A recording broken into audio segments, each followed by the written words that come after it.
স্মৃতিচারণ অধ্যায় শীতের বিকেল। শীতের এক মায়াবী বিকেল। বারান্দায় কাঠের চেয়ারে বসে আছে এক বৃদ্ধ দম্পতি। সূর্য তার সোনালি আলো ফেলে দিয়েছে তাদের গায়ে, যেন প্রগাঢ় কোনো স্মৃতির কম্বল।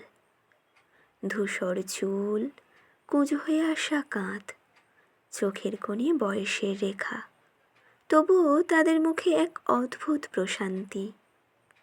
হাতে ধরা ধোঁয়া ওঠা চায়ের কাপ, বাতাসে ভাসছে কাঁচা আদা আর দারচিনির গন্ধ। পাতা ঝরার শব্দে যেন মিশে গেছে তাদের জীবনের শত সহস্র মুহূর্ত। লাবণ্যের হাতে একটি পুরনো অ্যালবাম। ধুলি মলিন ছবির পাতায় ধরা আছে তাদের যৌবনের উজ্জ্বল মুহূর্ত। একটি নাটকের দৃশ্য। মঞ্চে পাশাপাশি দাঁড়িয়ে দুজনে, চোখে আলোর ঝলকানি, ঠোঁটে নির্ভার হাসি। হঠাৎ অরুণ জিজ্ঞেস করলেন, তোমার মনে আছে আমাদের প্রথম দেখা কবে হয়েছিল?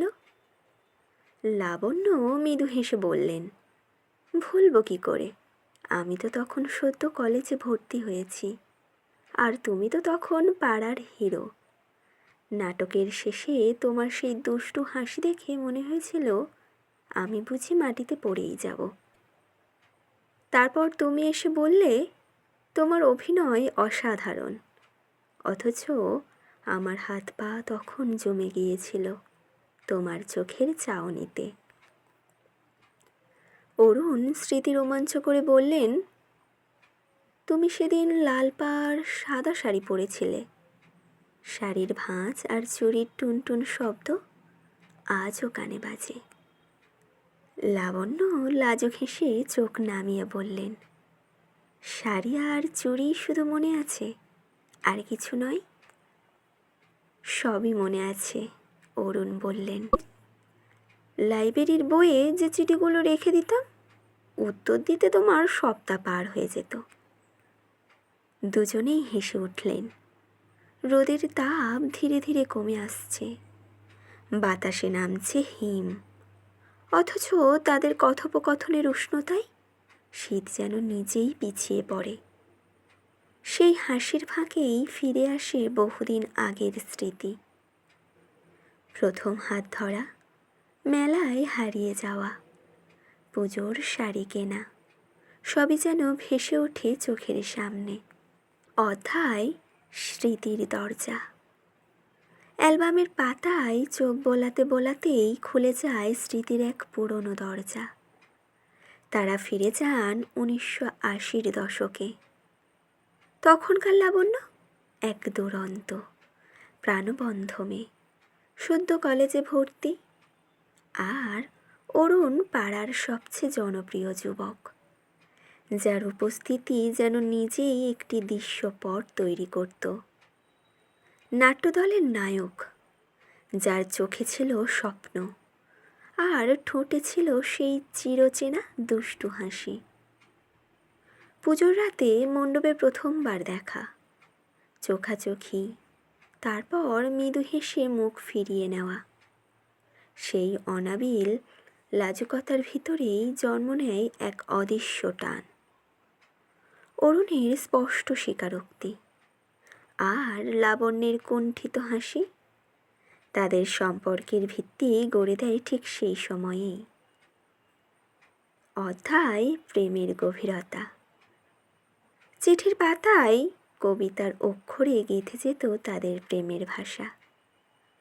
অরুণ লিখতেন কবিতা, ভালোবাসার, অপেক্ষার, স্বপ্নের। লাবণ্য সেই কবিতাগুলো বারবার পড়তেন, সযত্নে রেখে দিতেন তার ডায়েরির ভাঁজে। তবে সে সময়ের প্রেম সহজ ছিল না। সমাজের বাঁকা দৃষ্টি, পরিবারের কড়া শাসন, প্রতিবেশীদের প্রশ্নবাণ, সব পেরিয়ে সেই সম্পর্ককে টিকিয়ে রাখা ছিল এক কঠিন সংগ্রাম। তবুও তারা হাল ছাড়েননি। বিকেলের পুকুর পাড়, লাইব্রেরির নিঃশব্দ কোণা, অথবা মেলার ভিড়ে চুপি চুপি দেখা করতেন। তাদের প্রেম ছিল নীরব, তবুও গভীর। প্রতিটি কথা, প্রতিটি স্পর্শে যেন ছিল অমোহক এক টান। অথায় সংসারের স্রোতে বিয়ে হলো, শুরু হলো নতুন অধ্যায়। ভালোবাসা পেল বাস্তবতার রূপ। অরুণ চাকরির খোঁজে শহর ছাড়লেন, লাবণ্য সামলাতে লাগলেন সংসার। 20 বছর বয়সে যে ভালোবাসা ছিল কবিতায় মোড়া, 30 পেরোতেই তা হয়ে উঠল চাল ডাল, স্কুল আর বাচ্চার হোমওয়ার্কের ব্যস্ততা। তবুও সেই প্রেম হারায়নি, বরং আরও দৃঢ় হয়ে ওঠে। সন্তানের জন্ম, আর্থিক সংকট, সুখ দুঃখের হাজারো দিন, সব কিছুর মধ্যেই একে অপরের হাত ধরে চলেছে। তবে ধীরে ধীরে কবিতা লেখা বন্ধ করে দেন অরুণ। লাবণ্য মাঝে মাঝে মন খারাপ করে বললেন, তুমি আর কবিতা লেখো না কেন? অরুণ মুচকি হেসে বললেন, এখন আর কবিতার দরকার হয় না। তুমি তো আমার জীবনের চিরন্তর পঙ্গতি। অধ্যায় বার্ধক্যের প্রেম। আজ বার্ধক্যের এই নিস্তব্ধ সন্ধ্যায় তারা জানান সবচেয়ে মূল্যবান সম্পদ তাদের স্মৃতি। পেছনে তাকালে দেখা যায় নানান রঙের দিন, ধূসর ছায়া, ঝলমলে আলো। তাদের ভালোবাসা নতুন নয়, তবুও প্রতিদিন নতুন হয়ে ওঠে পুরনো কথায়, চোখের চাউনিতে। এক কাপ চায়ের ভাঁজে লাবণ্য পুরনো চিঠিগুলো খুলে দেখতেন মাঝে মধ্যে। অরুণের হাতের লেখা কবিতার অক্ষরগুলো যেন আবার জীবন্ত হয়ে ওঠে। বারান্দার চেয়ারে বসে দুজনে একে অপরের দিকে তাকিয়ে থাকেন।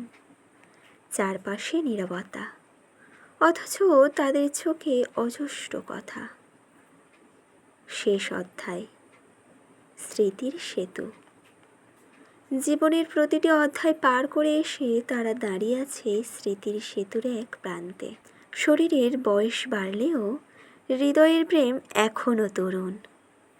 সময়ের স্রোতে তাদের ধুয়ে মুছে দিলেও প্রেমের ভিত্তি কখনো ক্ষয় হয়নি। চোখের খুনে ভাঁজ, কিন্তু চোখের ভাষা এখনও প্রেম। কণ্ঠে কম্পন, তবুও কথার মধ্যে এখনও জীবনের ছন্দ। সেই শীতের বিকেল আজও সাক্ষ্য দেয়, ভালোবাসা হারিয়ে যায় না। তাদের প্রেম, তাদের যৌথ জীবন এক জীবন্ত কাব্য। এই তো, এটাই হয়তো সত্যিকারের প্রেম, নীরব অথচ অমোচনীয়। সময় পেরিয়ে স্মৃতির সেতু হয়ে রয়ে যায় চিরন্তন ভালোবাসার প্রতীক হয়ে।